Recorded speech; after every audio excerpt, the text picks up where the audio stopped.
తర్వాత family counsellor, ఒక advocate.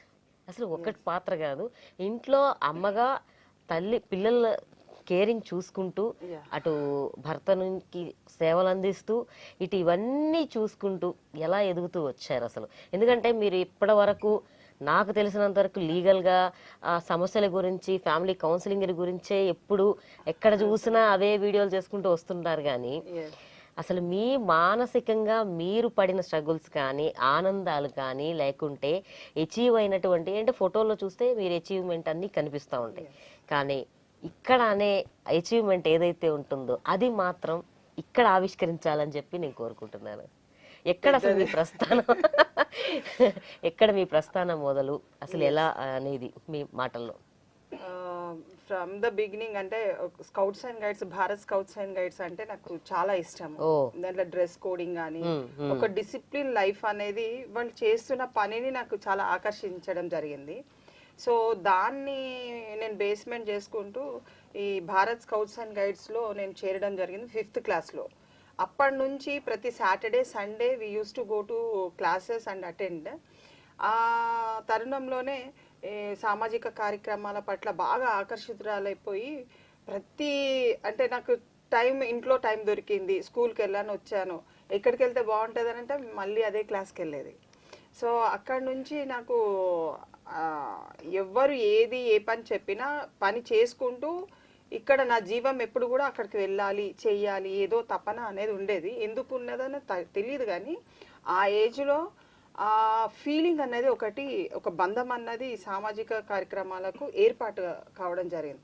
దాంతో మా పేరెంట్స్ కూడా, సరే నా బిడ్డ అక్కడికి వెళ్తుంది కదా, వేరే అంటే ఇక్కడ వాళ్ళ ఫ్రెండ్స్ దగ్గర కానీ అట్లా వెళ్ళట్లేదు లే అన్న ఒక ఆలోచన ఉండే. మళ్ళీ ఎగ్జామ్స్కి వచ్చేసరికి డెఫినెట్గా 3-4 months హార్డ్ వర్క్ బాగా చేసి ఇంటర్మీడియట్ కానీ డిగ్రీ కానీ కంప్లీట్, ఎక్కడ కూడా గ్యాప్ లేకుండా ఒక కంప్లీట్ చేసుకొని ముందుకు వెళ్ళడం జరిగింది.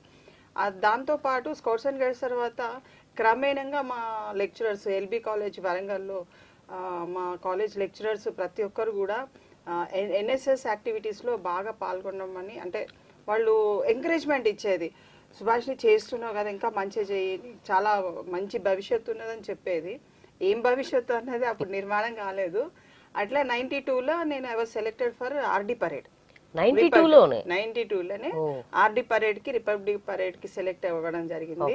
ఎన్ఎస్ఎస్ లో జాయింట్ కమాండర్ గా నన్ను, నా హైట్, నా వర్క్ ని బట్టి వాళ్ళు సెలెక్ట్ చేసి, నిజంగా మీరు చాలా మంచి హైట్ కాబట్టి అదే ఒక నా అడ్వాంటేజ్. అప్పటికి నాకు హైట్ ఒక అడ్వాంటేజ్ అన్నది అప్పుడు తెలిసి వచ్చింది. పేరెంట్స్ యాక్సెప్ట్ చేశారండి ఇలాంటి వాటికి వెళ్ళడం యాక్సెప్ట్ చేశాను. అంటే పేరెంట్స్ కి నోటిఫై చేస్తారు కదా కాలేజ్ నుంచి, మీ అమ్మాయి ఇట్లా సెలెక్ట్ అయింది, మీరు పంపాలని అంటే సరే అని అంటే గవర్నమెంట్ స్పాన్సర్ కాబట్టి వీళ్ళకేం కష్టం రాకుండా, తల్లిదండ్రులకి ఏమి ఫైనాన్షియల్ బర్డెన్ ఏం లేదు, జస్ట్ వెళ్ళడము, అక్కడ 1 month క్యాంప్ అంతా నడిచింది.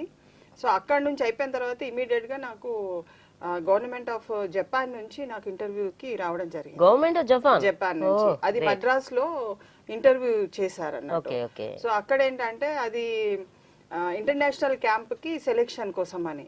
సో నా వర్క్ మొత్తం, నా ప్రొఫైల్ వర్క్ అంతా కొంత, అంటే నేను మంచి కొంచెం మెయింటైన్ చేసినాను. అప్పుడు తెలుసో తెలియకో కొంత మెయింటైన్ చేసినాం, కొంత మెయింటైన్ చేయలేదు. సో మద్రాస్ లో అక్కడ ఇంటర్వ్యూ చేసిన తర్వాత సెలెక్టెడ్ అని చెప్పారు. అంటే చిన్నప్పటి నుంచే 5వ తరగతి అంటే మాక్సిమం ఒక 9-10 years కంటే ఎక్కువ, ఆ టైం నుంచే మీకు ఈ స్పోర్ట్స్ వాటిల్లోను, స్కౌట్స్ అండ్ గైడ్స్ వీటిల్లోను ఇన్నిట్లో ఉండటం మీకు ఇంకా మంచి అడ్వాంటేజ్ అయ్యింది. అప్పుడు ఏమైంది, అప్పటికి నేను నేషనల్ కబడ్డీ టోర్నమెంట్స్ కి సెలెక్ట్ అయ్యాను. స్పోర్ట్స్ మళ్ళీ ఏది వదలరా అండి? అసలు స్పోర్ట్స్ కి అయితే నేను చాలా కష్టపడ్డాను. కబడ్డీ అయితేనేమి, బాస్కెట్బాల్ అయితేనేమి, మీరు హైట్ కాబట్టి బాస్కెట్బాల్ చాలా సెట్ అవుతుంది. లాంగ్ జంప్ చాలా కష్టపడ్డాను ఏదో సాధించాలి అని.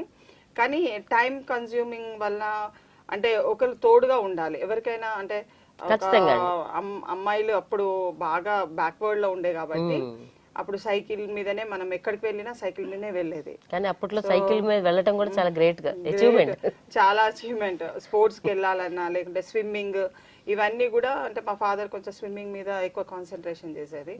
సో అంటే మనము ఒక దృఢంగా శారీరకంగా దృఢంగా ఉన్నట్టయితే కొంత యాక్టివిటీ స్ట్రెంగ్త్ గా ఉంటది అన్నది. కానీ ఒక రంగం కాదండి, కాదు కాదు అన్ని రంగాల మీద ఆ, మీకు ఒక పట్టు అనేది ఉంది. పట్టు డాన్స్ కూచిపూడి నేర్చుకోవడం జరిగింది. అంటే టైం స్లాట్స్ అన్నట్టు dance, Saturdays kabaddi, swimming, scouts and guides, అన్ని సోషల్ యాక్టివిటీస్ ఆ ఏజ్ నుంచి. అంటే వేరే రంగాల పైన కానీ వేరే ఫ్రెండ్స్ కి వెళ్ళడం కానీ వాళ్ళ ఇళ్ళలో కొంత టైం స్పేరింగ్ కానీ టూర్స్ ట్రావెల్స్ చుట్టాల ఇంటికి వెళ్ళడం అలాంటి అన్ని కూడా అంటే తెలుసో తెలియకో కానీ అవన్నీ పక్కకి వెళ్ళిపోయినాయి. మీకు అప్పటి నుంచే కెరియర్ మీద ఉండిపోయింది. ఇవి మాత్రమే నాకు కొంత దగ్గర అయినాయి.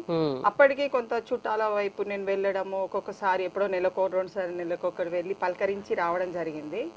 బట్ ఎనీహో అది మాత్రము నాకు బేస్ గా సోషల్ వర్క్ అనేది సర్వీస్ ఓరియంటెడ్ గా మాత్రం అది ఎప్పటికీ నిలిచిపోయింది. ఇప్పుడు స్పోర్ట్స్ కానీ మనం మార్నింగే దానికి ప్రిఫరెన్స్ ఇస్తాము. ఈవెన్ అడ్వకేట్ అయిన తర్వాత కూడా నేను స్పోర్ట్స్ కాంపిటీషన్స్ లలో కూడా మేము పాల్గొన్నాము. ఇవన్నీ బాగున్నాయి కానండి, మళ్ళీ అడ్వకేట్ కి ఇట్లా ఎలా మలుపు తిరిగారు? ఈ స్పోర్ట్స్ లో ఇంత మంచి position, state level, national, international వరకు జపాన్ వీళ్ళ దగ్గర నుంచి అంత మంచి పొజిషన్ వస్తే మీరు మళ్ళీ ఇలా లీగల్ గా ఎట్లా వచ్చేసారు?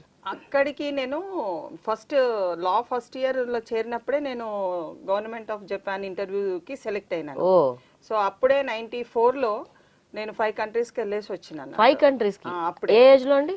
అది 21 ఐ మీన్ అనుకో 2021 లో